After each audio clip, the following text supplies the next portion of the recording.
Welcome back, everybody. Well, another day, another weather impact alert as we continue to track the heat. Thankfully, we have one more day of this. We have a weather impact alert for tomorrow, but we will start to see some relief heading towards the weekend. But in the meantime, still remain cautious out there. Drink plenty of water, get into some AC, make sure you're taking frequent breaks, and try to avoid generally between about noon and 4 o'clock. In the afternoon, that's typically when the peak heating of the day really starts. That's when we're really going to see those hot temperatures, some of the hottest temperatures of the day.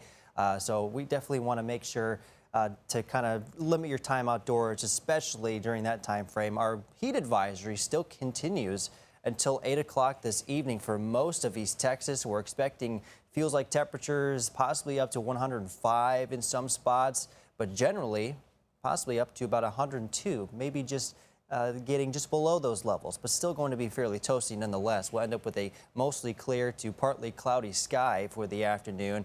A little bit of a broader view to kind of include everybody here. I think most of the hottest temperatures will be off to the west.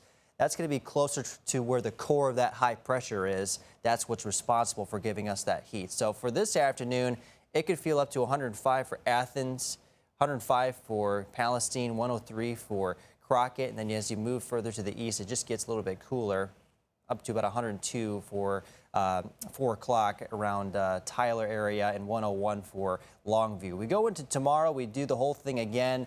Generally in the low 100s, the hotter temperatures are going to be off to the west. Check out Denton, feeling like 110 quite possibly. And again, as you go further to the west, when you get closer to that area of high pressure, the hotter the temperatures are. So that's kind of what the illustration is for today and for tomorrow. And then we'll see a general cool down for the weekend as a cold front comes in. We're down to 93 on Sunday. Still pretty warm, but definitely not 100. That's going to be a nice, we'll notice it. It'll be a nice relief. We'll definitely notice that for sure. 96 is where we should be, and we'll hover around those levels as we move into next week. And I think we'll, again, we'll hover around those levels, stabilize, and I don't think we'll have much chance to see 100-degree temperatures for next week.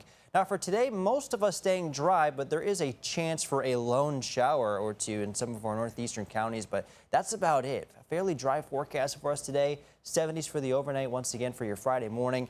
We could squeeze in a couple more triple-digit high temperatures for tomorrow. That's going to be ahead of our next cold front, which could also bring us the chance for a few scattered thunderstorms and maybe showers for Saturday morning. We get into the afternoon. Here's lunchtime. There's that little line of showers and thunderstorms just ahead of this cold front. The winds eventually shift in from the north. That's some much cooler air coming in. So by 5 o'clock, we're in the low 90s. And then beyond that, we'll have highs in the low 90s as we go into Sunday. We'll gradually climb back into the middle 90s for the next several days. But again, like I said earlier, I think we'll stay free from the triple digits for quite some time. Not a whole lot of rain in the forecast here. Just ahead of that cold front, we could see maybe up to about 1/10 of an inch. That is about it. Nothing to get too excited about, but it'll still be a little bit of rain nonetheless. And definitely going to be looking forward to that cool down for sure. So upper 90s for this afternoon. I think we'll stay shy of the triple-digit mark. That is until we get to tomorrow, just ahead of that cold front amid some compressional warming just ahead of it. So 100 for tomorrow, 96 for Saturday, a scattered risk for thunderstorms in the morning, 93 for Sunday, back into the middle 90s as we march towards Monday, Tuesday, and Wednesday of next week.